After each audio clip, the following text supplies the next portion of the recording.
Hi నమస్తే welcome to Andhraprabha. రాజకీయాల్లో jumping జపాంగ్ సర్వసాధారణమే. ఒక పార్టీలో గెలిచిన వారు ఇంకో పార్టీకి వెళ్తుంటారు, అక్కడ నుంచి జంప్ అవుతుంటారు. కానీ రాబోయే రోజుల్లో మాత్రం అలా ఉండదు. ఎందుకంటే సుప్రీంకోర్టు కొత్త ఆర్డర్స్ రాబోతున్నాయి. అది కానీ వర్కౌట్ అయితే రాబోయే రోజుల్లో ఇలా జంపింగ్ జపాంగులకి చాలా పెద్ద గడ్డు సమస్య రాబోతుంది. ఇప్పుడు ఈ టాపిక్ ఎందుకు వచ్చిందంటే తెలంగాణ కొత్తగా సీఎం ముఖ్యమంత్రి అయిపోయిన తర్వాత బీఆర్ఎస్ నుంచి కొంతమంది ఎమ్మెల్యేలు కాంగ్రెస్ పార్టీకి వచ్చారు. ఇప్పుడు వాళ్ళందరిపైన అనర్హత వేటు పడే అవకాశం ఉంది. సో అది పడితే ఎలా ఉంటుంది, రాబోయే రోజుల్లో చట్టం ఏం చెప్తుంది, ఇదే అంశంపై మనతో మాట్లాడేందుకు senior journalist Andhra Prabha editor YSR Sharma గారు మనతో ఉన్నారు. ఆయన అడిగి మరిన్ని వివరాలు తీసుకుందాం. సార్ నమస్కారం. సార్ నమస్తే అండి. సుప్రీంకోర్టు ఈ అనర్హత పిటిషన్ సంబంధించి కొంచెం త్వరగా ఇచ్చే సూచనలు కనిపిస్తున్నాయి. ప్లస్ ఒక పార్టీ మారిన వాళ్ళపై చర్యలు ఇంకెంతకాలం లేట్ చేస్తారని కూడా మనం సీరియస్గా కామెంట్ చేసింది. సో ఈ నేపథ్యంలో రాబోయే రోజుల్లో కాంగ్రెస్ పార్టీకి ఎమ్మెల్యేల సంఖ్య తగ్గే అవకాశం ఉంది. ఎందుకంటే దాదాపు 10 మంది ఎమ్మెల్యేలు కాంగ్రెస్ పార్టీకి వచ్చేసారు. సో దీన్ని ఎలా చూడాలి సార్ మనం? యాక్చువల్లీ ఇప్పుడు తెలంగాణలో ఒక 3 హాట్ టాపిక్స్ నడుస్తున్నాయి. ఏంటి సార్? ఒకటి ఏంటంటే కులగణన, ఓకే, రెండోదేమో బీసీల పర్సంటేజ్ మీద గొడవ, రిజర్వేషన్లు వర్గీకరణ, అనవసరంగా రిజర్వేషన్ తుట్టు కలిపాడని చెప్పి అందరు తిడుతున్నారు రేవంత్ రెడ్డిని. మూడోది వచ్చేసరికి ఈ బీఆర్ఎస్ ఎమ్మెల్యేల అనర్హత వ్యవహారం. ఓకే, ఇది మొదటి 2 అయితే పైకి చాలా బ్లోఅప్ అయిపోయినాయి. రాజకీయ విమర్శలు, ప్రతి విమర్శలు, దాడులు, ఎదురుదాడులు, ఆరోపణలు, ప్రత్యారోపణలు నడుస్తున్నాయి. ఇది ప్రతిపక్షాలు అండ్ వర్సెస్ గవర్నమెంట్ మధ్య. కానీ ఇది మాత్రం గుంభనంగా ఒక అగ్నిపర్వతం లోపల లావా ఎట్లా ఉంటుందో అట్లా పైకి మాత్రం సైలెంట్గా కనిపిస్తుంది, కానీ లోపల మాత్రం అది చాలా ప్రకంపనలు సృష్టిస్తున్నది. ముఖ్యంగా ఈ 10 మంది బీఆర్ఎస్ ఎమ్మెల్యేల్లో, బీఆర్ఎస్ ఇప్పుడు కాంగ్రెస్ ఎమ్మెల్యేలు, అనధికారికంగా కాంగ్రెస్ ఎమ్మెల్యేలు, వీళ్ళలో కూడా చాలా లోపల పెద్ద గుబులు రేగుతున్నది. దీనికి కారణం ఏంటి అంటే యాక్చువల్లీ ఇది దాదాపు 1.5 year అయింది. 1.5 year నుంచి నడుస్తున్నది దీని గొడవ. లాస్ట్ ఇయర్ ఎప్పుడో వాళ్ళు జాయిన్ అయినారు. తర్వాత సెప్టెంబర్ నుంచి ఇది కోర్టుకి ఎక్కింది. ఇక సెప్టెంబర్ నుంచి హైకోర్టులో సింగిల్ జడ్జి బెంచ్ దగ్గర రావటము, దాన్నేమో ఆయన ఇచ్చిన తీర్పుని బీఆర్ఎస్ వాళ్ళు, పార్టీ వాళ్ళు అట్లా కాదు, హైకోర్టు డివిజన్ బెంచ్కి డివిజన్ బెంచ్ మళ్ళీ దాని మీద ఒక రిమార్క్ చేయటము, వీళ్ళేమో దాన్ని సుప్రీంకోర్టుకు తీసుకెళ్ళటము. అంటే హైకోర్టు డివిజన్ బెంచ్ ఏం చేసిందంటే రీజనబుల్ టైంలో దీన్ని తేల్చమని స్పీకర్ని అడిగింది. సో ఆ రీజనబుల్ టైం అంటే ఎంత, అసలు రీజనబుల్ వ్యవహారం ఏంటని చెప్పి వీళ్ళు సుప్రీంకోర్టుకి వెళ్ళారు. రీజనబుల్ టైం అంటే మళ్ళీ వచ్చే ఎలక్షన్ ముందు వరకు అంతే. గతంలో అదే జరిగింది కదా, చాలా చోట్ల అదే జరుగుతున్నది. గతంలో కాంగ్రెస్ ఎమ్మెల్యేలు చాలా మంది బీఆర్ఎస్కి వచ్చేసారు. ఆ వచ్చినప్పుడు వాళ్ళకి రీజనబుల్ టైం ఎలక్షన్ ముందు వరకు వచ్చింది. ఎలక్షన్ వచ్చేస్తాయి, ఇక అయిపోతుంది, ఆ ఇష్యూ అయిపోతుంది. అట్లాగే మహారాష్ట్రలో కూడా జరిగిన సందర్భాలు. అవును. సో ఏంటంటే ఇప్పుడు సుప్రీంకోర్టులో ఇది నడుస్తున్నది. యాక్చువల్లీ నిన్న సోమవారం కూడా దాని మీద విచారణ జరిగింది. మళ్ళీ అప్పుడు సుప్రీంకోర్టు కొన్ని కీలకమైన వ్యాఖ్యలు చేసింది, సీరియస్ వ్యాఖ్యలు చేసింది. అవి ఇప్పుడు ప్రకంపనలు సృష్టిస్తున్నాయి. అది బీఆర్ఎస్ ఎమ్మెల్యేల అనర్హత వ్యవహారాన్ని రీజనబుల్ టైం అంటే ఎంత, ఇప్పుడు మీరు అన్నట్టే రేపు మళ్ళీ ఎలక్షన్ వచ్చేదాకానా రీజనబుల్ టైము అని చెప్పి క్వశ్చన్ చేసి అసలు ఈ గొడవేంది, కథేంది, 8 నెలలేంటి అని చెప్పి కేంద్ర ప్రభుత్వాన్ని అండ్ ఎలక్షన్ కమిషన్ కూడా లాగింది.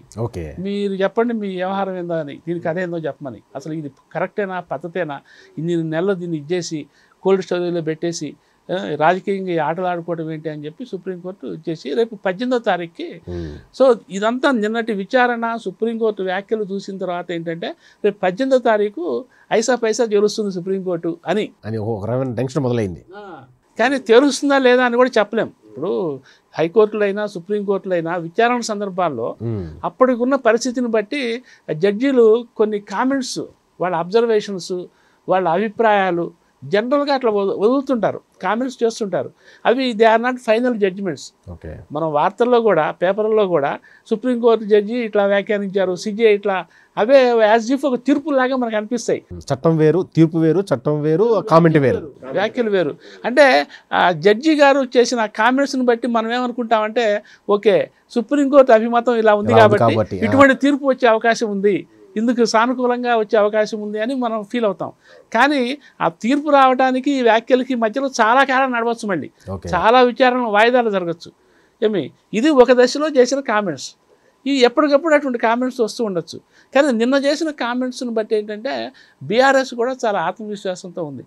అందుకనే కేటీఆర్ గారు కూడా ఉప ఎన్నికలు వస్తాయి, 10 అసెంబ్లీ సీట్లకి ఉప ఎన్నికలు వస్తాయి, రేవంత్ రెడ్డి రెడీగా ఉండు, నీకు సవాల్ విసురుతున్నా, వాటిల్లో కనుక నేను ఓడిపోతే రాజకీయ సన్యాసం చేస్తా, మరి నువ్వేం చేస్తావు ఓడిపోతే అని ఆయన అంటే ఏంటంటే ఆ కామెంట్స్ని, ఇదంతా పొలిటికల్ స్ట్రాటజీ. ఆ కామెంట్స్ని బేస్ చేసుకుని సుప్రీంకోర్టు చేసిన కామెంట్స్, సుప్రీంకోర్టు అంటే దేశ అత్యున్నత న్యాయస్థానం కదా, జ్యుడిషియరీ వ్యవస్థలో దట్ ఈస్ ద టాప్. దాని కామెంట్స్ని బేస్ చేసుకొని పొలిటికల్ హీట్ పెంచడం. ఈ 10 మంది అనర్హత ఎమ్మెల్యేలు ఉన్నారే, వీళ్ళలో కూడా ఒక రకమైన అభద్రతా భావాన్ని క్రియేట్ చేయటం. ఈ మధ్యలో వీళ్ళు మళ్ళీ ఈ 10 మంది ఎమ్మెల్యేలు పునరాలోచనలో పడి, ఆత్మరక్షణలో పడి, ఇదంతా ఎందుకురా బాబు, ఇప్పుడు సంవత్సరం అయింది, మళ్ళీ ఎలక్షన్లు ఎక్కడ ఫేస్ చేస్తాం, మళ్ళీ డబ్బులు ఎక్కడ ఖర్చు పెడతాం, ఖర్చు పెట్టినా గెలుస్తామో చేస్తామో తెలియదు, ఎందుకు వచ్చిన గొడవ, మళ్ళీ వాడితోనే లాలూచి పడిపోయి ఏదో కాళ్ళవేళ్ళబడి వెనకెళ్ళిపోదామా అని ఆలోచిస్తున్న ఎమ్మెల్యేలు కూడా ఉన్నారు. అవును, మన పేర్లు కూడా అవసరం వచ్చినాయి, పేర్లు వచ్చినాయి. బీఆర్ఎస్ అధిష్టానంతో రాజీ చర్చలు మధ్యవర్తుల ద్వారా రాజీ చర్చలు నడుస్తున్న సందర్భాలు ఉన్నాయి. అయితే కేసీఆర్ గారు ఏం చెప్తే అది అన్నట్టు వీళ్ళు బీఆర్ఎస్ వ్యవహరిస్తున్నది. అయితే 10 మందిలో ఒక ముగ్గురు అయితే ఖచ్చితంగా వాళ్ళైతే ఏదైతే అది అవుతుంది, మళ్ళీ వెనక్కిపోయే క్వశ్చన్ లేదు. ఓకే, లెటర్స్ ఫేస్ ఎలక్షన్స్, అనర్హత వేటు పడితే ఎలక్షన్లు వస్తే ఫేస్ చేస్తాం, ఓడితే వాడతాం, గెలిస్తే గెలుస్తాం, లెట్ టైం డిసైడ్స్ అని చెప్పి ఉన్నారు. మిగతా వాళ్ళది ఏంటంటే కొంచెం అటు ఇటు కాసేపు ఇటు మధ్యవర్తిత్వంతో రాజకీయ చర్చలు నడిపిస్తున్నారు. అంటే పొలిటికల్ పార్టీగా బీఆర్ఎస్ అండ్ కేటీఆర్ ఆ రాజకీయ ఎత్తుగడలో వాడు ఇటువంటి వాతావరణంలో సక్సెస్ అవుతున్నారు. ఇక రూలింగ్ పార్టీ సైడ్ ఏముంది, రూలింగ్ పార్టీ రేవంత్ రెడ్డి గారు ఏం చేస్తున్నారంటే, ఓకే అది యాజ్ పర్ ప్రొసీజర్ జరిగింది, స్పీకర్ డిసైడ్స్ అని చెప్పి వాళ్ళు అఫిషియల్ ఒక గవర్నమెంట్ పరంగా వాళ్ళకి పరిమితులు ఉంటాయి కాబట్టి అంతవరకు రియాక్ట్ అవుతున్నారు. మరి అయితే ఈ 10 మంది ఎమ్మెల్యేలు అప్పుడేమో ఉత్సాహంగా వచ్చేసి ఇప్పుడేమో ఎందుకు వెనకాడుతున్నారు అనేది ఒక ప్రశ్న. అప్పుడు ఏమైందంటే ఈ రూలింగ్ పార్టీ వాళ్ళు రోజుకు ఒక స్టేట్మెంట్ ఇస్తుండేవాళ్ళు, ఇదిగో బీఆర్ఎస్ నుంచి 15 మంది రెడీగా ఉన్నారు, క్యూ కొడుతున్నారు, ఇదిగో సాయంత్రం వస్తామంటున్నారు, రేపు వస్తామంటున్నారు. అసలు బీఆర్ఎస్ లెజిస్లేచర్ పార్టీ మొత్తం విలీనం అవుతానంటుంది కాంగ్రెస్లో అని ఆశలు పెడుతుంటే వీళ్ళు వచ్చారు. వచ్చిన వాళ్ళు కూడా ఓకే ఇంకొక 5 వస్తారు కదా, ఇంకొక 10 మంది వస్తారు కదా, వస్తే లెజిస్లేచర్ పార్టీయే ఉండదు కదా, మనం సేఫ్ కదా. ఇప్పుడు ఫిరాయింపులో మహారాష్ట్ర జరిగినట్టుగా ఫిరాయింపుల నిరోధక చట్టం ప్రకారం లెజిస్లేచర్ పార్టీ మొత్తం విలీనం అయిపోతే నో ప్రాబ్లం, వాళ్ళ పార్టీ మారిపోద్ది కదా, వాళ్ళు వేరే పార్టీ పెట్టుకోవాలి మళ్ళీ. సో ఇప్పుడు అప్పట్లో గవర్నమెంట్ తరఫున కాంగ్రెస్ వాళ్ళు ఆ వేసిన స్ట్రాటజీ అప్పుడు సక్సెస్ అయింది. 10 మంది వచ్చారు, ఇంకా వస్తారు అనుకుంటుంటే రేవంత్ రెడ్డి గారికి కొన్ని విధానపరమైన నిర్ణయాలు, ముఖ్యంగా హైడ్రా లాంటివి ఇటువంటివి కొన్ని వచ్చేసరికి, తెర మీదకి వచ్చేసరికి ప్రజల్లో కొంచెం అది వివాదాస్పదమైన చర్చల్లోకి నడవటం. ఇప్పుడు ఈ హైడ్రా అంటే మీకు గుర్తొచ్చింది, హైడ్రా వచ్చిన తర్వాత దానం నాగేంద్ర రివర్స్ అయ్యాడు కంప్లీట్గా. ఇప్పుడు ఇంతకుముందు దానం నాగేంద్ర ఎలా ఉండేవాడు, కాంగ్రెస్ పార్టీ మీద ఏగవాలితే ఊరుకునేవాడు కాదు. రేవంత్ రెడ్డి ఎక్కడ ఉంటే 24 గంటలు రేవంత్ రెడ్డి వెనకే కనిపించేవాడు. ఇప్పుడు కనపట్లేదు. ఇప్పుడు హైదరాబాద్ వచ్చిన తర్వాత ఖైరతాబాద్లో ఎవరైనా అడుగు పెడితే చంపేస్తా అంటున్నాడు. అది హైడ్రా ఎగనిస్ట్గా మారుతున్నాడు, ఏముందో చూద్దాం ఎవరు అవుతారో ముఖ్యమంత్రులు అంటున్నాడు, మళ్ళీ కామెంట్ చేస్తున్నాడు. సో ఇటువంటి కొన్ని అవి వివాదాస్పదమా కాదా అనేది పక్కన పెడితే ప్రజల్లో భిన్నమైన అభిప్రాయాలు వ్యక్తం అవటం, ఒపీనియన్స్ డిఫర్ అవుతున్నాయి.